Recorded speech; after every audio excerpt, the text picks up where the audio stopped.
Right, everyone, we'll make a start. Could we have the next slide, please? Thank you very much, everyone, for joining us this afternoon. The purpose of this afternoon's session is to reflect on the first full year of the Attendance Advisor programme and to share some of the learning that's come up during that year as our advisors have worked with local authorities up and down the country. My name is Adam Luke, for those of you who don't know me, and I head up the School Attendance Policy and Strategy team at the department. And I'm joined this afternoon by our advisors, Diane McConnell, Victoria Franklin and Kevin Burns, and they're three of our local authority focused advisors. Next slide, please. The agenda for this afternoon is pretty simple. I'm going to do a quick roundup of the national picture and the progress to date and the next steps from the department. And then I'm going to hand over to the advisors in succession who will guide you through their reflections on effective practice that they've seen up and down the country in different types and sizes of local authorities under each of the expectations set out in the Working Together to Improve School Attendance guidance. And they're going to try and illustrate really one of the key learning points from the first year that was baked into the programme and baked into the guidance, which is while there are a core set of things that all local authorities are expected to do, delivery of those will be different and can be different and should be different based on the context, local needs, local school population, etc. This afternoon is the first in a series of events that are going to take place between now and Easter, all virtual, where you'll have the chance to see effective practice examples from other local authorities up and down the country. And the idea there really is to help shape your thinking or get some top tips to help with your ongoing implementation. Today's session is very high level. It's an overview of each of the expectations, but following today, we're going to meet virtually in each region with your regional colleagues so that we can delve a little bit more deeply into 2 or 3 examples in each region, and so that you can ask questions and reflect on the sort of more detailed practice of a number of different LAs in your region, and so that they can share their tips and suggestions with you. As today is a bit of an overview, we're not doing a specific question and answers, but if you do have thoughts, reflections or questions for the advisors, you can pop them in the chat as we go through. We'll capture them at the end of the session and we'll use those to shape and plan each of those regional sessions so that you get out of them what is most useful for you, basically. Next slide, please.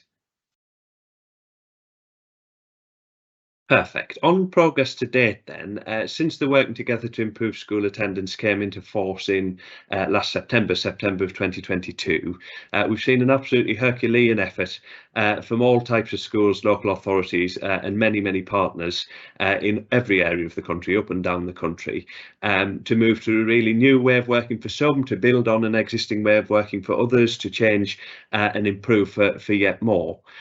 Really putting support first and ensuring that all parties and all partners are working together to treat the cause of barriers to attendance rather than seeing absence as a cause in and of itself, recognising that it is a symptom of whatever is happening in that child's life. We've seen absolutely everything from county-wide charters to target and advertising campaigns, people who've completely redesigned their service, to people who've done very small tweaks to procedures that have been very effective, or they've changed the way that they think about their fining or their use of prosecution to embed support first. Things can be done at all different sizes and scales of ambition, and there's been so many different examples in so many different local authorities. At school level, surveys that the department's run plus the work of the attendance advisors show a significant amount of progress implementing the core elements that schools have been given for the first time and that are set out for the first time clearly in the new guidance. That includes 79% who now have an attendance policy that meets the expectations of the guidance, 90% that now have a senior leader in school with responsibility for attendance, and 56% who are now having their termly target and support meeting with their local authority. At local authority level, advisors have worked or are now working with all of the local authorities in the country that wanted the support.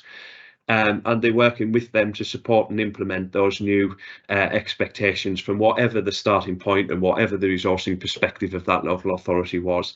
There's significant progress in almost every local authority, despite what I know has remained a challenging set of circumstances locally for many, many people. The survey that many of you remember that we did at the end of the summer term showed that roughly a third of local authorities are delivering all of the guidance from the beginning of this term, from September just gone, and 2/3 will be in a position to deliver all of the expectations by the beginning of next term in January after the Christmas holidays. On some of the key expectations, 89% of local authorities now have linked contacts in place for all of their schools within the school attendance team. And people again have chosen to do that in many different ways. I spent some time with the team in Darlington Local Authority just last week. They've allocated based on school need, so that all staff have a manageable caseload. Others I know have done it geographically or by phase, or there are all different ways of looking at it. 67% are now delivering their target and support meetings. Again, lots of different ways that people are doing that. I was lucky enough earlier this month to join some brilliant colleagues in Norfolk Local Authority in their virtual target and support meeting with the primary school in Great Yarmouth, and I'm looking forward to joining colleagues in person next week in both Sandwell and Dudley and sitting in on some of their targeting support meetings. 93% of people of local authorities in that survey before the summer reported improved joint working on attendance from other services in the council. So on all of that, on both schools and local authorities, it's a very promising start, but there's still more to do. For us in the policy world, we published our consultation response on modernising school attendance and admission registers and on improving the consistency of support for fixed penalty notices. And we're looking to update both the attendance coding and the new framework on fixed penalty notices and have them in place for the beginning of next academic year. As you hopefully all know, we've continued over the course of the first year, indeed still continuing this year, to work very closely with both the Association of Education Welfare Management and the Association of Directors of Children's Services. And that has led to several updates and clarifications on the guidance on common sticking points, both for schools and for LAs. And as you'll have seen, additional fact sheets on working with cross-border pupils, for example, how to deliver effective and efficient target and support meetings within the resource that you've got, and what local authorities can and can't trade in terms of additional services above and beyond the core expectations in the guidance. And next slide, please. On the flip side of that then, and as I said, a really brilliant start, and I can't stress how much that's a testament to all the hard work that so many professionals have done, not just in local authorities, where, as I said, there's been a Herculean effort, but also in so many schools and in so many partner agencies. Really brilliant to see those coming on board and having joint approaches to health, joint approaches to working between schools in within an area, effective practice sharing meetings between schools within the local authority area, and so on and so forth. But underneath of that, challenges do remain, and I've heard those loud and clear when I've been out and about in the country. There's still, I know, some local authorities who have further to travel than others. That's natural, given the variation in starting point for everybody. But on some of those remaining challenges, the department will continue to help local authorities to build all of these things on the screen, really. Ownership across other local authority services, that includes on children's social care. And as you hopefully know, the National Attendance Action Alliance, which includes both the president of the ADCS and the chief social worker, are working hard this academic year to move that forward. There'll also be updates to the Working Together to Safeguard Children to make clear the link and connection to attendance. Working with independent schools, I know, is the last piece in the jigsaw for a number of local authorities, and they've focused first on getting things right for state-funded schools. I know that's definitely the case in Camden, in Newcastle, in Lincolnshire, where I've been recently. But I know it is also particularly tricky, that piece, working with local authority, working with independent schools for local authorities with disproportionate numbers of pupils at independent schools. I know resourcing remains a challenge for many local authorities. It's not just the size of the teams. It's often, in fact, really brilliant examples are often, in fact, where there are tiny teams far below what the new burdens assessment originally set out, that are making the most of what they have and delivering above and beyond what the guidance expects with very little. But also the availability and the ability to recruit staff. And I know that's been particularly difficult over the last year as people have tried to increase staff in certain parts of the country. And I know the availability of support services and the sort of waiting times of support services is an area that is a worry for many, as is the sort of court time that has been allotted to teams in some parts of the country. Improving uptake and usability of the WAND attendance data system, the VUE education data, is something, again, that I've heard that people still think there is work to do. I know 2 local authorities now have 100% sign up, but there's more to do there.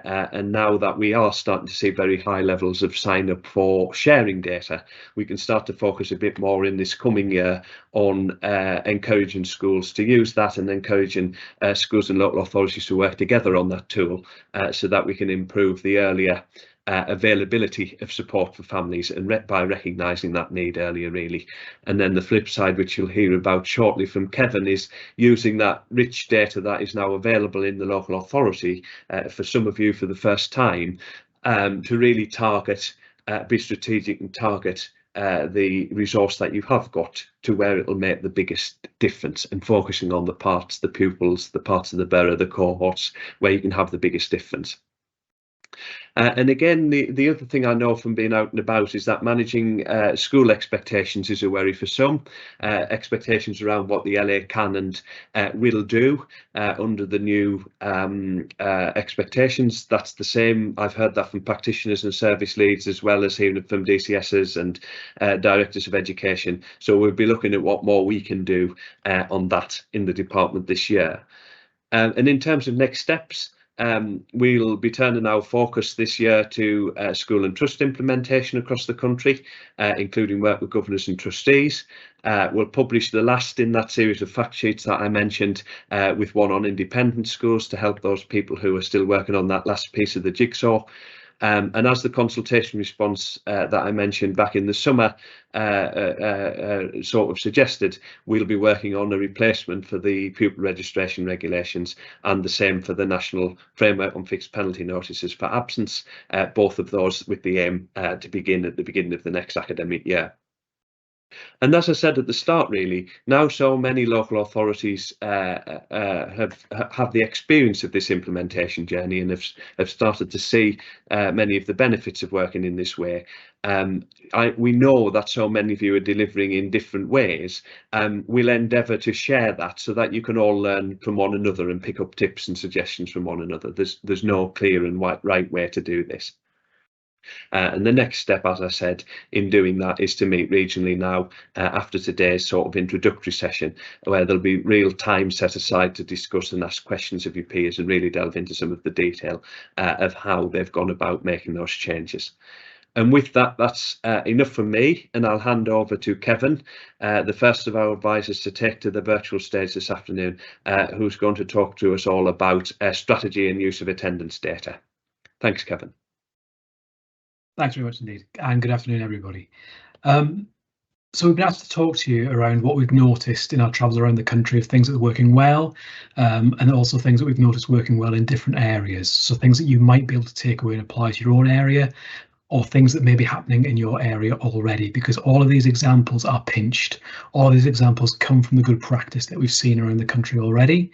And all these good examples are part and parcel of the everyday work that you and your teams are doing in local authorities. None of these will work in isolation. When we were discussing which examples we would use to share with you this afternoon, whilst we're picking out multiple examples from several authorities, all of the practice is intertwined and all of these areas do complement each other. So as we talk this afternoon, we will highlight some of the things in each other's examples, but also the expectation is none of these is a silver bullet and none of these will work in isolation. So they're all part and parcel of a much bigger picture. So the strategy and use of data is a section that I'm going to cover first.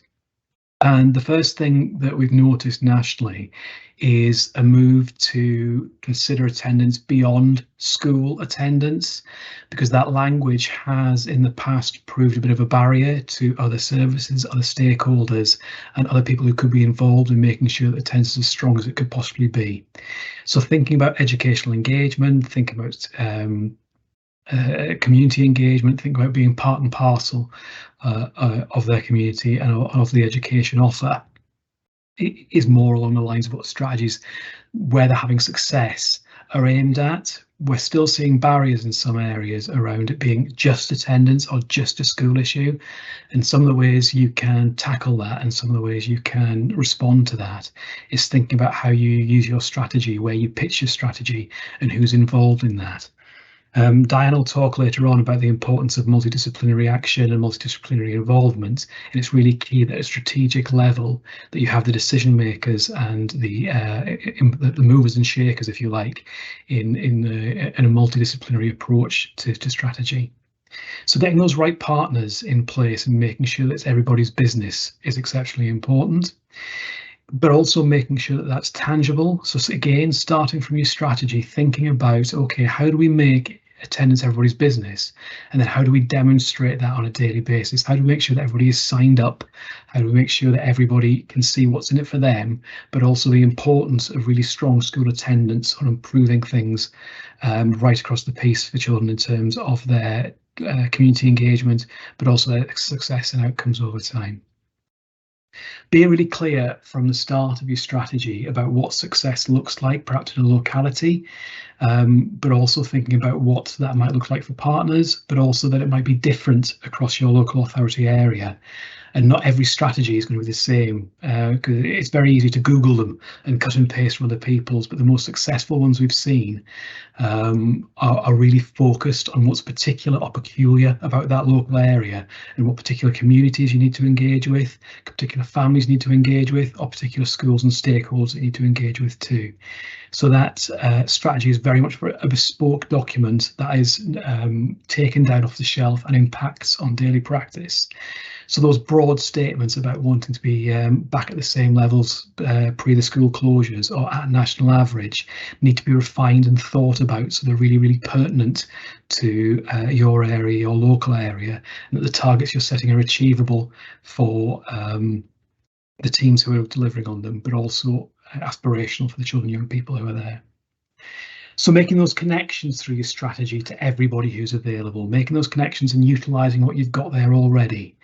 As we talked about at the start of this meeting, using those connections and bringing on partners could really support you in the direction that you want to take and the work that you want to do.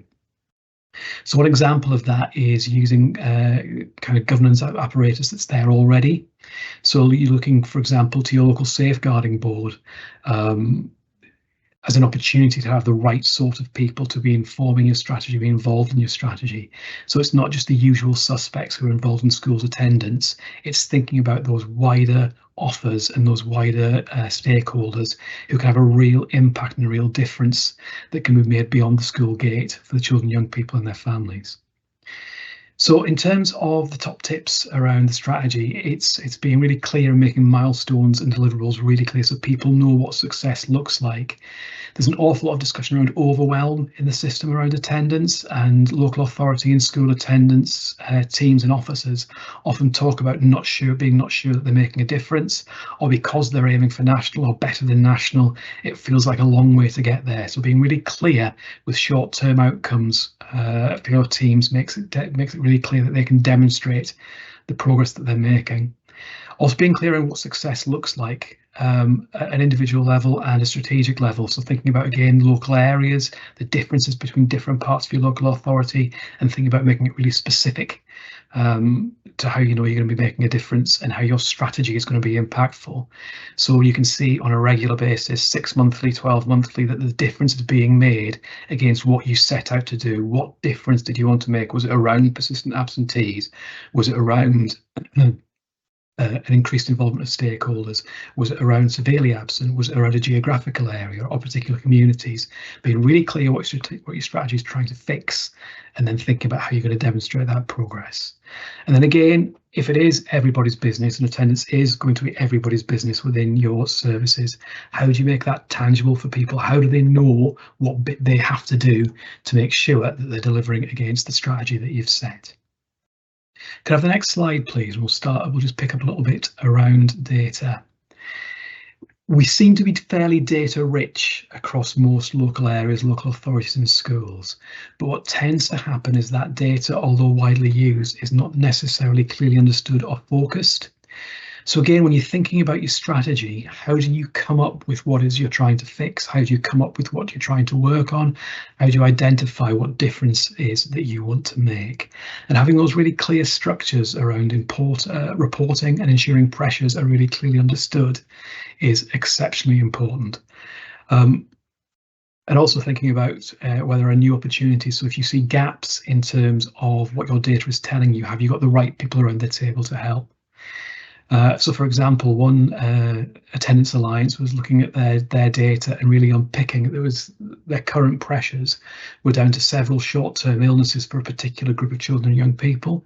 So it's thinking about how they could use their strategic approaches through links with health providers, with their GPs, about working out ways they could tackle those several short-term illnesses, because that's what was having the biggest impact on their data, and that was having the biggest impact in terms of their strategic approach about what they needed to tackle next. So it's recognizing what the data is telling you and using that to feed into your strategy, and being clear in your strategy in the first place which areas is that you want to fix. Because again, that idea of overwhelm, trying to fix everything at once, is proving exceptionally problematic. So where local areas in partnership are breaking down what they know and then tackling them stage by stage, making sure that they're focused on where they can have either most impact or they can see the biggest risk is having the biggest impact as far as we can see.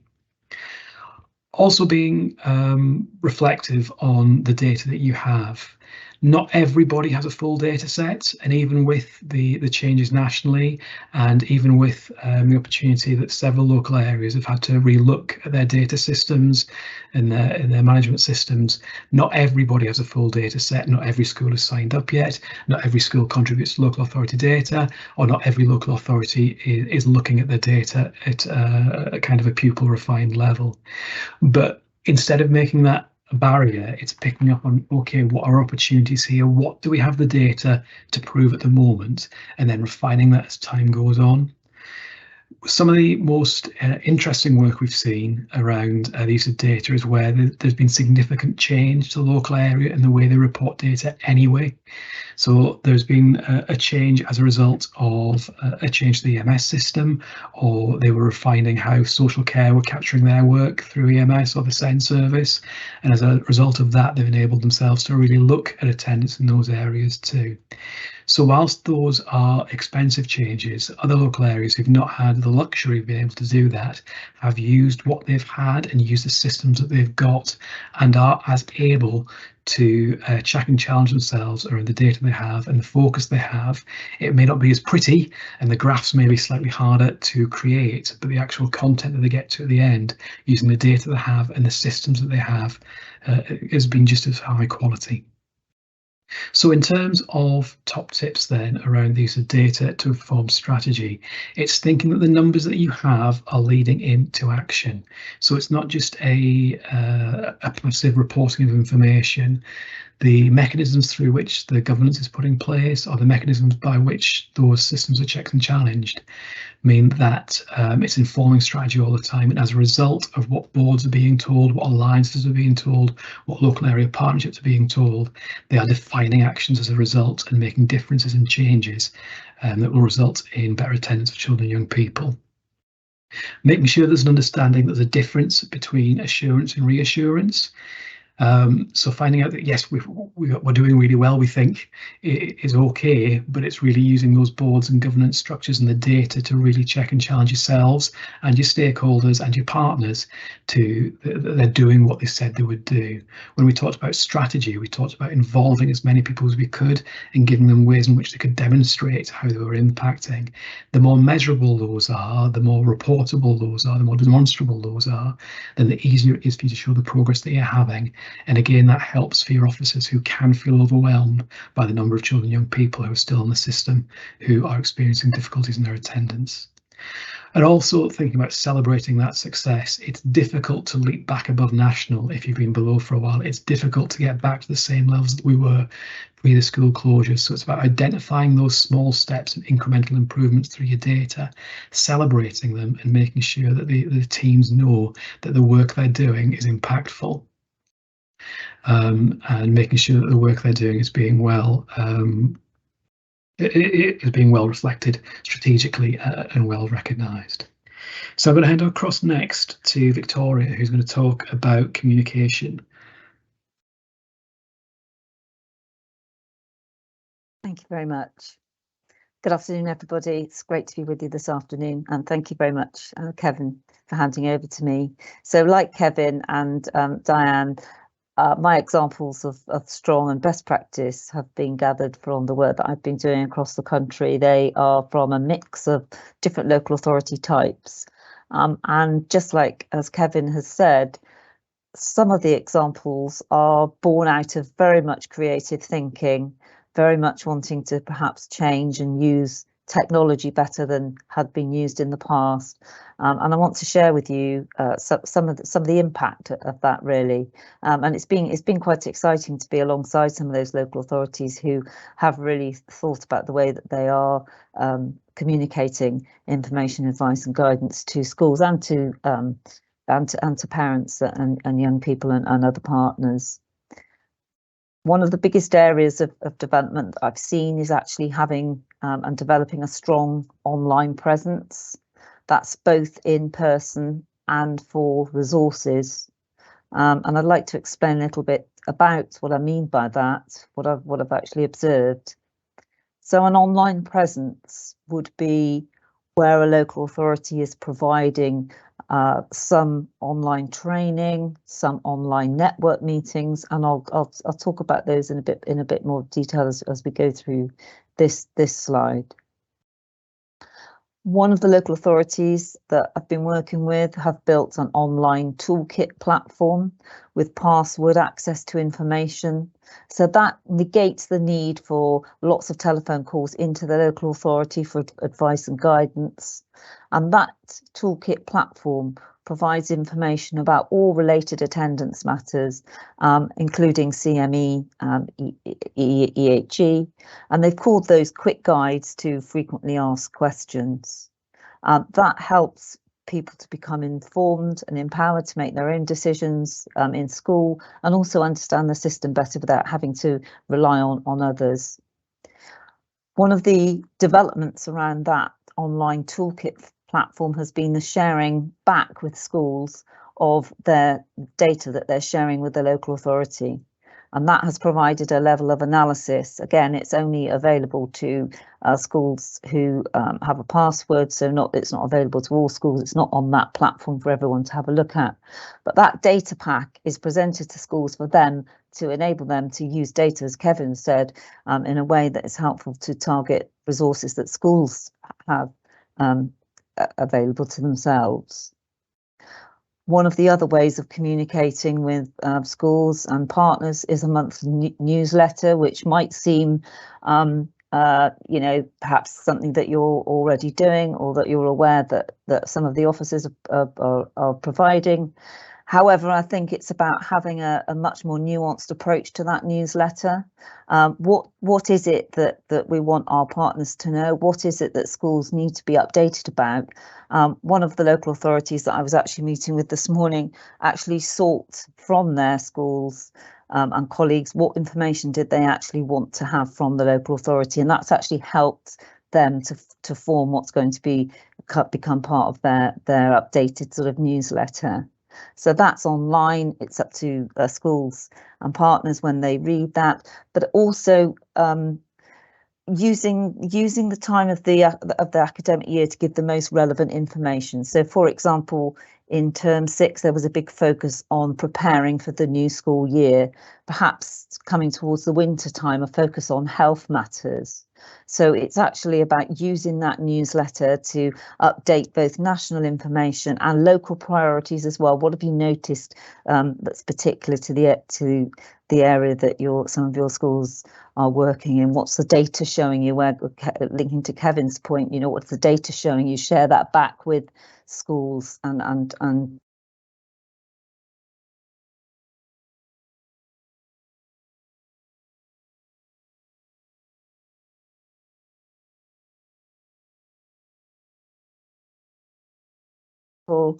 it's anonymous advice. That means that the school can go away and take some actions without having to wait either for somebody to come into contact. Of course, you know, we'll hear in a bit about targeting support meetings, that this is not a way to necessarily replace those more in-depth meetings, but this is a quick weekly online available drop-in for those people who want to know a little bit more about how to manage something themselves.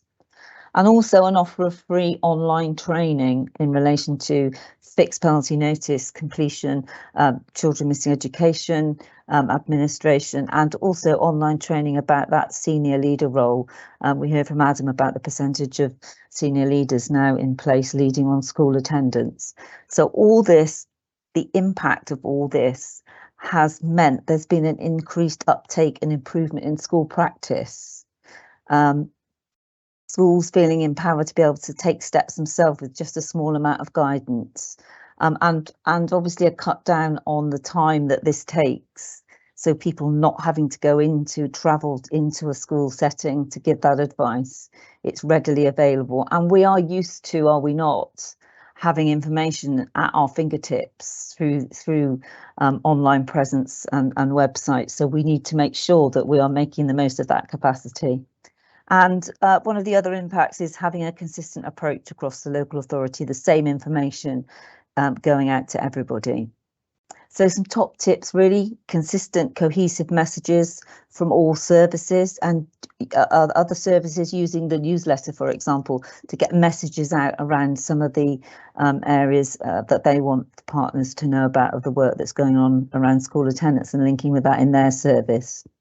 Maximise all available communications channels and think about, again, as Kevin referred to, building on those existing networks, not actually recreating a whole new channel of communication, but looking at what's already out there. Next slide, please.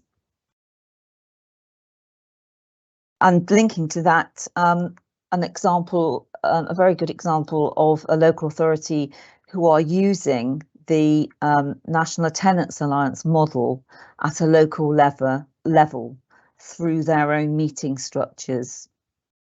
And I'm going to jump straight really to the impact of that, because it's actually an excellent model where localized contextual solutions are found. So in some local authorities, you will already be divided up into localities or areas.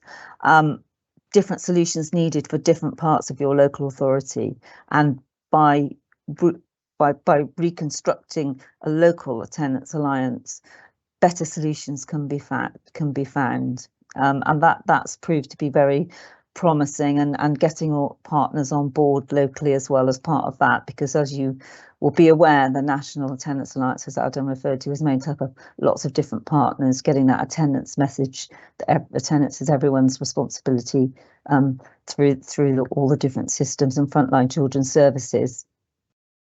Another really excellent example of good practice is data-led peer support for schools with common issues. Again, very much mirroring the attendance hub work, so that's great to see. So using that data to show where there are issues in one part of the local authority with some schools that might be occurring in others, putting them together, the communication around, well, this is happening in our school, so maybe we can give you some support and advice around that.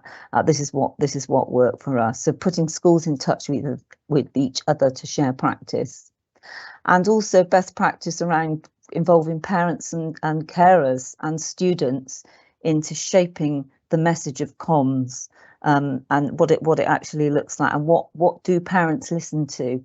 Ask parents what it is that makes the difference around school attendance. What is it they listen to? What is it they hear? Because there's quite a bit of work going on around messaging parents and what works. And in the impact, really, I think, around involving parents and carers and students in one local authority has actually led into some of the work that Kevin was talking about, where they've actually been very much contributing to what the strategy looks like. So that's obviously very heightened best practice, but it links very much to the research about parental attitudes that we've just heard from Public First, and also the Office of Children's Commissioner's student survey around what works and what messages young people and parents respond to. So the way that communication is delivered is absolutely vital. I will now hand back to you, Kevin, because you're going to be talking about targeting support meetings. Thanks, Victoria. Adam at the start talked about there being a difference between local authorities because of the different places that were at the start of this process and the start of the Working Together guidance. For me, with the authorities I've worked at, I think the biggest range and diversity we saw in terms of the guidance was this idea of how you get the target support meetings up and running or working, or how you build on meetings you were already having, or how confident local authorities were that they were already covering most of those agendas through works they had already. There's a real range of authorities in very different places, but also a real variety in the way in which the target support meetings have been used and applied. Just depending on where the local authority was in terms of their journey and also where they were in terms of their focus and their priorities. So this for me is the one that's got the greatest range, but from the feedback we've had from different local authorities, the one that's been most impactful because it's provoked and it's allowed difficult questions and difficult conversations to be had. So the general features of the target support meetings that have been most successful have been where the structures are really clear and shared and understood. So everybody who was participating in the target support meeting was really clear what the agenda was really clear what the focus was. They were able to do some prep beforehand, but also make sure the right people were in the room. So where the target support meetings perhaps weren't as impactful was where there weren't decision makers from either the local authority or from the schools. So that as a result of the meeting, nothing particular happened. Being really clear on the actions, being really clear on what's going to happen in those meetings, and having that really structured agenda that everybody could be well prepared for was seen to be really, really important. Those agendas might shift and those agendas might change a little depending on the time of year. And Victoria mentioned, sometimes it might be about summer holidays, sometimes it might be about coping with coughs and colds. It's going to vary from term to term. It's going to vary from area to area depending on what their focus is. As long as that structure is clear and people have a clear expectation of what's going to happen in that meeting and how they can prepare for it, then they're seen to be most successful, particularly so if they've got senior leaders from school there who can make decisions and start to make changes as a result of that meeting straight away. Also, effective use of data. We talked about a little bit of that in terms of strategy, but this is much more in terms of a school level or community level or local level. About why are the young people in this community not attending? Why are they missing out on their education? And what are the push and pull factors, within that community that's being impactful in terms of their attendance? So that might lead to some very specific agenda items for certain schools. Again, as long as that agenda is clear, that agenda is well established and people know what they're getting beforehand, it means people can be well prepared, and the questions therefore and the provocation therefore can be more impactful. Also, some real open and honest conversation. The target support meetings at their best are an opportunity to have some really honest provocation around what it is that's preventing the children attending their school, what's getting in the way of their educational engagement.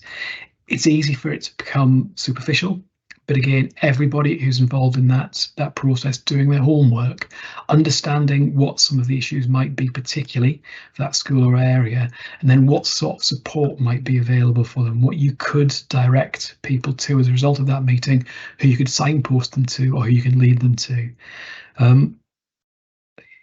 A focus beyond kind of just what the school and the attendance team can do. Who else is involved? Who else can understand the issues that the families and the young people are facing, and what impact they could have on that? One local area was really thoughtful around understanding what different services offered. So what did, for example, the SEND service offer, or an inclusion service offer, or a behaviour service, or social care, or early help? And so it was agreed that some senior managers from each of those strands would go and listen in to a few of the target support meetings and start to understand what offer they could make to the children and young people. Diane's going to pick up more about that in terms of multidisciplinary support, but it's important to understand that each area needs to understand what is available and also how that can be signposted as a result of the target support meetings. So the top tips for the first part of this are a real focus on making a difference. What's going to make a change for the children and young people who you talk about in the target support meetings? Getting the right level of participation engagement, so having the right people around the table to actually influence and make a change and a difference for the children and young people you're talking about. Simple systems for booking and recording meetings, so it's not about picking the phone up and chasing and coordinating diaries, and also ways in which you could live record those meetings and the actions from them, so there's no need for minutes or to delays in getting things done because you're waiting for minutes to be sent out. So there's really simple booking and recording systems using IT or Google Meet or whatever kind of skills and magic you have in your local area, which would allow you to do that. Just take some of the pressure out of it and some of the sting out of it in terms of organisation. If we could pop onto the next slide, one of the models that we've talked about for the target support meetings is thinking about those children and young people who may need something different. And so one of the models we've talked about in terms of the graduation, it's very simplified, so bear with us, is that idea of if you've got children and young people whose issues are just attendance, and that is in inverted commas, so those traditional young people who the work of your attendance teams and the school's attendance teams would be well matched to suit, perhaps there isn't a huge amount of time you need to talk about those in your target support meetings. And then at the top end, so where your children are really struggling with their engagement and perhaps attendance is only one part of the difficulties they have in terms of their engagement with life in general, are probably quite complex young people, so you may have large groups of adults already involved with them or significant oversight all there already. So it may be that your target support meetings really unpick that group in the middle who have that poor or sporadic attendance and really understand what barriers they're facing. So using the target support meetings to really get to grips with what the barrier is for those children and young people in the middle.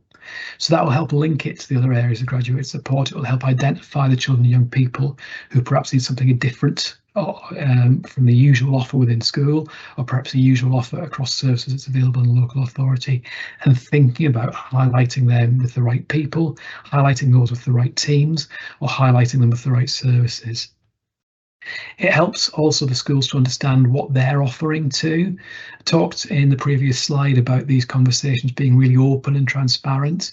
Again, some of those best ones are where it's cards on the table, and we had one school who through this process recognised a huge group of their children and young people weren't attending because the number of supply teachers they'd had and their curriculum wasn't right as a result. So their in-school offer wasn't right for the children and young people, and they were voting with their feet. So that school had to do some really, difficult soul searching about there was no point doing the other attendance work until they had that right. They had to make the offer really attractive. But that was handled really delicately and really carefully by a really talented attendance team who worked in partnership through the target support meetings. They were really clear what they were going to do before they went in. And it allowed the school to get to that point where they were able to reflect in front of other colleagues that they needed to do something internally first.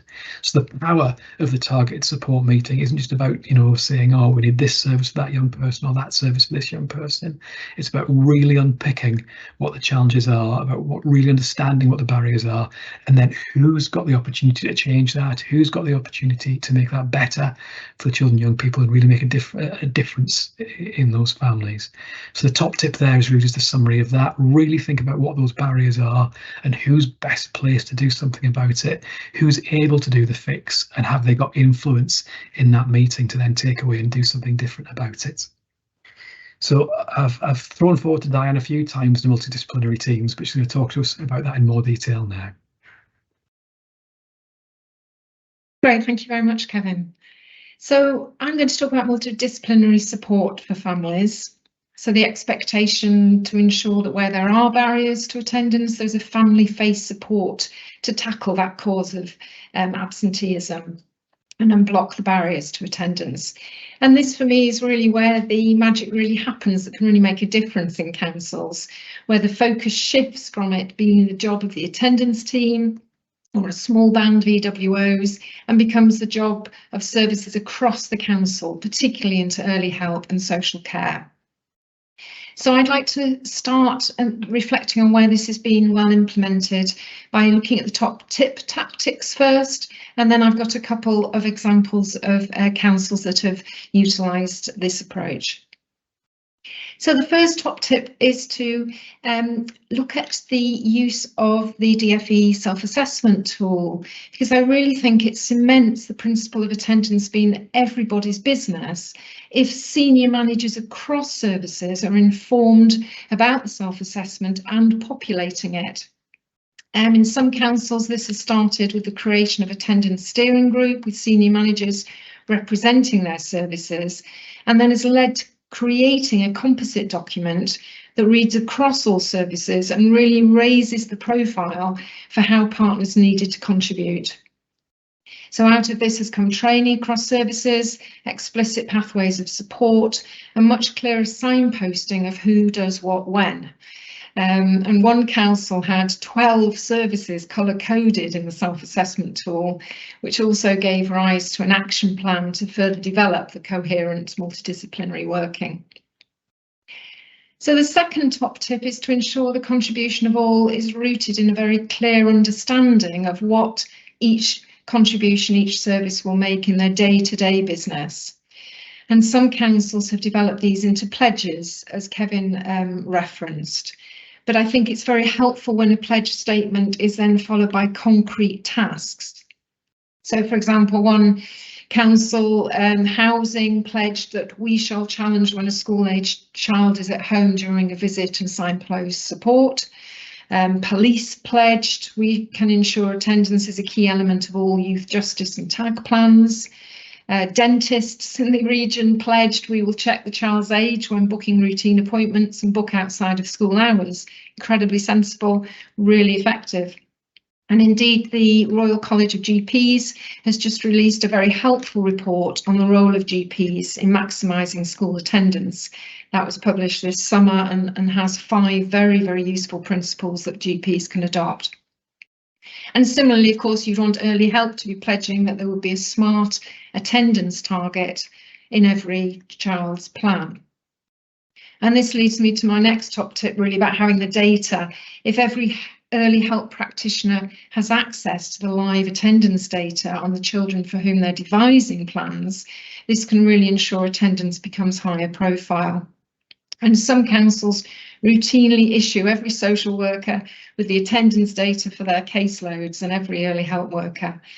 And of course, issue also training and support to interpret this data. and, you know, realise, to be flippant, that 87% is great on a test, but it isn't good for attendance, and we need to be aiming for well over 90% to ensure the child secures the learning they need. And then the last top tip is really back to the strategy work, but it's so important that the role of agencies is spelled out explicitly in a graduated response. You know, it's back to who does what when. And where this is clearly articulated in a pathway document, or some councils have a flow chart or a tiered graduated response, it's very effective. So if we could look at one example of this, this is from a large metropolitan borough council I've worked with. It's got a high degree of deprivation and challenge, but it is started by routing attendance concerns immediately into the early help service. So if a school identifies a concern around attendance and they've endeavoured to engage the child and family in the school strategies that would be expected, they would refer it through to their link worker, who sits in a locality base and has a role for early help and attendance explicit in their job description. So the resulting support will be predicated on the early help assessment, and the council runs many parenting programmes and interventions which could then be deployed. So the pathway for attendance concerns is through the early help, and different responses are signposted in a graduated response pathway. This council is called the Early Help School Attendance Matters pathway. And when cases are complex or stuck, these come to a panel to triage. And on this panel is a full range of services to agree a way forward, including, of course, considering the issue of warning letters and penalty notices, but the support and interaction with the family is the first priority. So the centrality of early help in this council is also extended into influencing other services to prioritise attendance. For example, you can see here that the head of early help sits on the SEND panel. So all the oversight of the education, health and care plans has attendance at its heart. And the route into social care is also very clear. Not only are there attendance targets and intervention included in every plan, but cases can be stepped up into social care under education neglect where concern exists and where all else has failed. And all social workers and early help workers here have instant access to live data for the children that they have on their caseload. Children's plans are also audited by senior managers on the theme of attendance to ensure there's sufficient cognizance paid to attendance and impact is achieved through the plan. And lastly, this council just had a triumph really, I think, that they've ensured that their health teams across 0 to 19 are now going to use the same early help assessment tool, which I think is an enormously exciting step forward to ensure all families are assessed for family support and intervention with this keen focus on the child's attendance. Thank you. The next slide, please. Thank you. This is another brief example from a smaller metropolitan borough council. And you can see the council has collected together a wide range of agencies and partners to wrap around schools to support families with attendance. You can see the diagram here demonstrating the range of partners that can be drawn into this collaboration. And what is impressive in this council is the tiered response that has been articulated that captures the role of these partners and presents it in a graduated response that guides school through a pathway of support. Again, a group exists. Here you can see it's a complex low attendance and avoidance group with senior managers to direct responses for difficult cases. And this council invests heavily in its educational psychology service, and there's a very strong emotionally based school non-attendance pathway to ensure there's a robust response to children who are not attending through citing their mental health or anxiety issues. And this pathway includes school intervention, where schools have been trained extensively by EPs, but then if this fails, the intervention from the educational psychology service itself and additional officers. And if this is still unsuccessful, the pathway then involves health services and of course CAMHS. You can see this support also draws on local community and volunteer support in a place sort of based programmes, because the role of voluntary faith and community organisations I've seen in some councils has been enormously helpful and effective to effect change in families. I've seen examples of partnerships with mosques, with women's refuges, and particularly where schools have worked with locality partners and businesses to draw in additional support for families and mentoring support. So this is really just a useful diagram to demonstrate the approaches I've been discussing that involve a wide range of services in an explicit and tiered way, led by strategic managers and informed, of course, by attendance data and panel discussions. Thank you. So the next slide, please. If I move on to talk about legal intervention. And clearly, legal intervention is what we would hope would be the last resort. I've just talked about how we would hope to emphasise early support, but there is, of course, the expectation on councils to use a wide range of parental responsibility measures to formalise support and or to enforce attendance. And this includes, of course, formal measures such as parenting contracts, education supervision orders, issuing fixed penalty notices where absence is unauthorised, and taking forward attendance prosecution, as I say, as a last resort. So as my previous slides have discussed, support for the family should come first, and multidisciplinary support should be delivered extensively to empower families to improve their attendance behaviours before we consider this legal intervention. And this is really because we know it works better. It's more sustainable by changing behaviours rather than just punishing them. And finding families that are challenged isn't necessarily going to be helpful, as we know that the most vulnerable pupils that we find tend to be those from free school meals backgrounds where poverty is an issue to begin with anyway.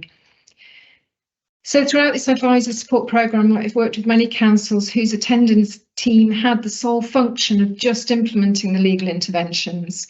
And I haven't found one team who weren't desperate to break out of the cycle and this sausage machine of penalty notices and prosecutions and do more family support to make a difference. And indeed, throughout this programme, many councils have and have found it much more productive. So one, which is my first top tip, has gone on a real charm offensive with parents. Victoria mentioned the use of parent carer forums, but they've gone a charm offensive to really sell the support first approach to avoid a punitive approach. So they've worked with the forum and consulted with parents and devised a brochure that sets out the attendance services officers themselves as being people and humans and pictures of them and available to contact and available for support and advice. So it's very much the instead of finding you, we could approach, and they admit it's, you know, a blatant PR campaign, but it is already paying off. Because promoted through the Parent Caring Forum, they've been contacted by parents and made lots of more informal support plans. They also hold a fast track panel every week when parents can actually physically attend and meet with them face to face and sometimes bring their children along and work out strategies. And I think this has been enormously practical and immediate in engaging families and promoting attendance. As Victoria said, the recent Public First report, really detailed the seismic shift in parental attitudes to school attendance since COVID, where that understanding of the need to send your children to school routinely has actually been lost.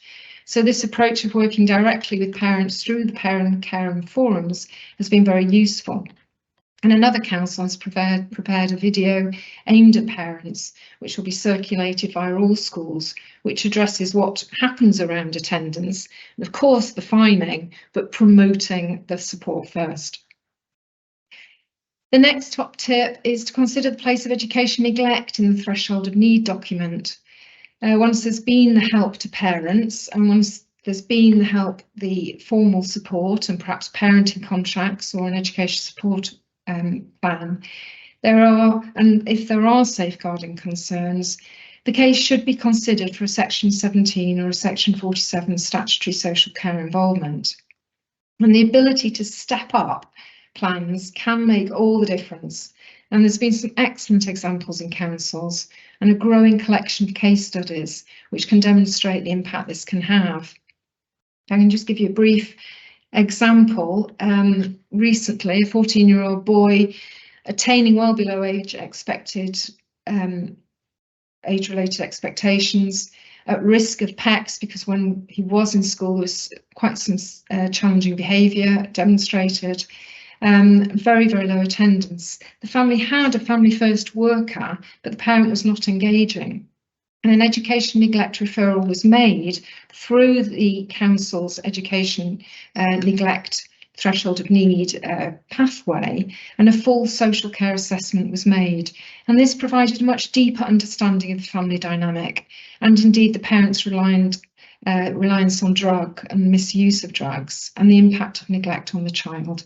And as a result of this, the child was moved to the grandfather's house with a support package back into school. And without that step up into social care via education neglect, the house move to the paternal grandparents would not have been facilitated. And in this case, it was enormously impactful. But of course, the place of education neglect needs to be firmly explained and articulated in the graduated response, which indeed is the same for the legal interventions, which is the next top tip. It must be clear where they sit and what happens when we need to access them. So it's very, very clearly involved in that graduated response. So if I can then go to this example, please, which is a small unitary authority this time. And this council has, interestingly, just rearranged where it has put the its law service within the council. So they were a centralised resource. And indeed, they have been co-located now with individual services. And it's very interesting, the one that has been allocated to the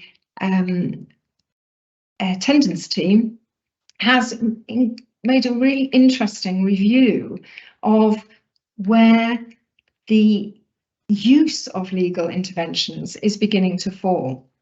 So they have reviewed how they are allocating penalty notices, how they're allocating education supervision orders, and indeed who is the lead practitioner named in the plan that can take this forward. It has resulted, I think, in a very interesting reallocation of support. And it's been very useful, I think, to look at who in the council is actually supervising some of these measures and, of course, making it a contribution from a broader service. And that's where, of course, we'd want to involve our early help colleagues and our social care colleagues where necessary. And in this particular council as well, they've had a weekly early help clinic, and it's been very interesting that schools have been logging into this even when they haven't had a case to present, because of the useful discussion around the understanding of pathways and support available. And interestingly, of course, often these cases have been around where attendance has been an issue. It, I think, has really enhanced the understanding of the sector about support services in the council, but similarly it's enhanced support services understanding of challenges and concerns around the sector and schools issues. And throughout these measures, the demand for the legal interventions has been very helpfully falling. Thank you. So if I could have the next slide, please. Oh gosh, sorry, have we missed one of my slides? Sorry, the previous one. Can we go back again? Thank you. I don't think I've already spoken about this one. I think we might have tripped one. Is that right? So if I can go to my large county council next then, please. Where the graduated response for legal intervention has been put into place very clearly. and has identified 10 pathways before the legal measures have been used. And you can see here that there's a range of support measures that are explored before fines or prosecutions are used. So some of these signposts are the services and other programmes, and some are intended to engage the parent constructively rather than being punitive. So the parenting contract, for example, identifies what the parents need to do or to attend or what they need to comply with. And there's often a lead practitioner allocated to support the family with the plan. If this is not having a positive impact, a range of meetings can be called, and as you can see in this council, these range from informal to increasingly formal meetings, which may then lead to an education supervision order being made through the family court rather than the magistrates court.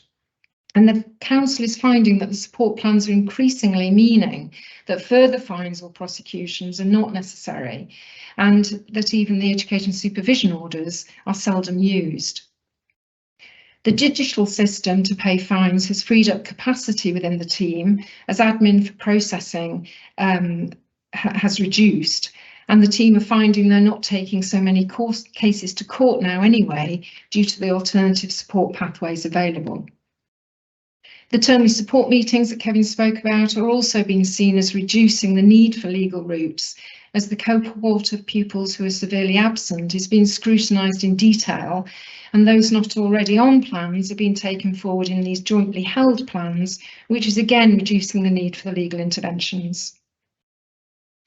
So those hopefully are some examples of councils that have reduced the need for legal interventions, although of course they still have recourse to them where all else has failed. Thank you. I'll now hand over to Victoria to look at the role of the social worker. Thank you very much, Diane. Thank you. And thank you for raising social workers having access to data and information about students and young people that they're working with. So I'm going to be giving you some examples of some of the best practice that I've seen when I've been working with local authorities, various local authorities. As before, I've taken a wide set of examples of best practice, slightly different from Diane. I haven't looked particularly from one local authority or another local authority, but this is a mix of the best practice that I've seen that really helps to improve attendance across an area for young people. So again, and again, linking back to Kevin's points earlier around use of data and using that data to inform actions and really pinpointing where that can be most useful, is developing a dashboard that ensures that social workers have access to attendance data for all their caseload. And I've included the last bit of this sentence, and is visible at login, in that the best practice I'm aware of is where social workers will sit down and log in first thing as they come in in the morning, and on their laptop, on their device, will be the caseload plus the young person's attendance plus flags of those children that are persistently absent plus arrows with going up and down to show exactly what the attendance looks like for all those children on their caseload. Now that to me is where we want it to be, what we want it to actually look like. Also, that there's a strategic oversight through a data tracker for all looked after children, all children on a child protection plan, all children who have a child in need plan at both a cohort and an individual level. And that includes attendance and exclusion and part-time timetables, and that is shared with heads of services and heads of school attendance. So the attendance for those young people sit very much with the virtual school, but also it's widened out. It's not just one person's responsibility. And that training is delivered by the virtual head to social workers to improve that understanding of the link between attendance and attainment. And I've got a very good example of that on my next slide when we get there. And that attendance and attainment is as important as the safeguarding. In fact, as we know, it's intrinsically linked to safeguarding. So it's about changing that mindset, maybe to include that it is in the attainment of a young person at school is very much linked to how often they're accessing and engaging in the learning that's on offer to them. Another area of best practice that I've uncovered was where all the school safeguarding audits that were undertaken incorporated deep dives into attendance and support for children with a social worker. So it was a feature of the safeguarding audit that was actually brought right up and scrutinised. Monthly meetings held with heads of service and independent reviewing officer managers to ensure scrutiny over attendance. So again, that ownership widening out around attendance is everyone's responsibility. IROs also having access to the local authority attendance tracker to review children's attendance before meetings. So really raising that profile. And some top tips, I think it has been it's been an area for development is giving social workers enough information around understanding, as Diane referred to much earlier, around 87% is a good high number, but not when in relation to school attendance, and what the impact is that for young people on outcomes are if that is their level of attendance. So providing social work colleagues with a heightened level of awareness around their role in attendance and why that's important in relation to what those outcomes might look like. Encouraging virtual head and social care colleagues to work together. The role of the virtual head, with the extension of responsibilities, has been stretched to incorporate lots of areas that previously they wouldn't have had responsibilities for, and that has proven to be working really well in some local authorities, bringing together all children who've ever had a social worker historically as well, where that's been possible. Next slide, please. One local authority have done a dip sample of educational outcomes for children in need and for children who had a CP plan, and that those were discussed at a very high level meeting, a policy, practice and procedures group, and they're planning to do a follow-up dip sample with social care colleagues for children who currently have a social worker but are not on a plan, and again relating that to attendance, so we can marry up where attainment and attendance are intrinsically linked. Another good example I would say is where the attendance is a priority on the virtual school development plan, so that again that takes high priority, that training is delivered to all DSLs by the virtual head, that it's not seen solely as training that should be delivered by the school attendance team, for example. We want other frontline services to be competent and able to deliver that training and to understand that everyone has that role in attendance, and they are just as able to deliver training around school attendance as the school attendance team. And the impact of this best practice has been that attendance across the local authority is a high priority. It's got high challenge. For example, where looked after children might be in alternative provision, might be on reduced or part-time timetables. That's challenged because all children have the right to a full-time education. It's not accepted. And high expectations as corporate parents, as you would wish to have for children of your own. So I think that's probably all I want to say about the best practice with for children with a social worker. There's so much hard work gone into expanding and exploring, I think, where this role can go. I think we mustn't underestimate the importance of the virtual school, the virtual head. I think perhaps we have got a lot of untapped talent and possibilities with that role, particularly around or for all our young people who have ever had a social worker or currently have a social worker. I think it's back to you, Adam. It is. Thanks, Victoria. And thank you, in fact, to everybody, to all three speakers. Huge amount of insight there from all different sizes and types of local authorities, all different ways of approaching very similar core components. Some will feel attainable for some of you, others feel quite distant for some of you, depending on where you are in terms of your implementation, but I hope everybody took something from it that was useful. There's an awful lot there to sum up that. It's difficult where to focus, but just in terms of a few core things from me, I think it is worth just reflecting on these 5 points. It was clear in all of those examples, wasn't it, that there were numerous different ways and no right answer to achieve any of those expectations. So when you're thinking about developing and adding to and building on what you've got, there are a set of those central core components there, but they're designed, as I said right at the beginning, in such a way as to allow you to tailor and tweak them to your local needs and context. And I think that was clear in all the different examples that the advisors gave. The second is, and it was very clear in Kevin's, but woven through all of the others, is the need to be really strategic and make really best use that you can of the resource that you've got.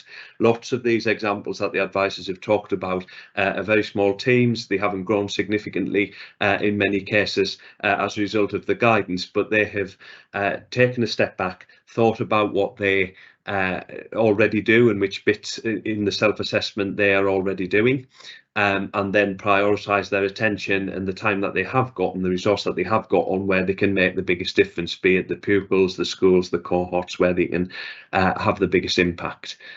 Thirdly, and I was pleased to hear a number of the advisors mention it, but it was clear in the detail of the slides as well, is the guidance isn't all for the attendance team, and the successful delivery of it requires or needs other services and partners to get involved to make it really effective. Fourthly, and I know this really clearly myself from being out and about again in various different local authorities, but those who implemented early or are furthest down the journey to fully meeting the expectations recognise that it's really crucial that practitioners, service leads, senior leaders and partners all work together and get involved in designing what that looks like at the point at which you begin to develop what your offer will look like, or you begin to make some of the changes that you feel that you need to do. If you worked with an advisor or you're now working with an advisor, the self-assessment, as some of the advisors said, is a really good opportunity to do that, to bring everyone around the table to have that conversation. But there are other ways to do that and get everybody on the same page if you haven't. And finally there, as schools move to delivering the majority of the casework, successful LAs that I've seen and that the advisors have seen have stressed how important it is to really set out as early as you can and as clearly as you can what the LA's role is, what its offer to schools are in your local area, the times when you'll get involved, what they need to have done and where they need to have gone before. And then you get past this sort of conflict between two organisations and think instead about how do we work together. And I think that is probably a good place to stop.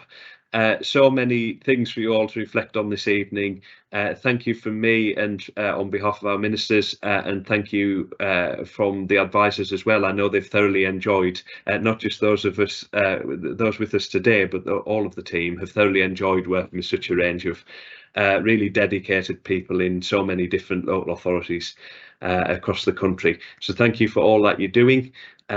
Please come along to those regional sessions. They were in the original email, but I'll ask the team to send them round again as we get closer to the ones in each region between now and Easter, when we will use some of the questions that have come in today and other prompts that people have asked for to delve into the detail of how all of these expectations fit together in a number of different contexts within the region.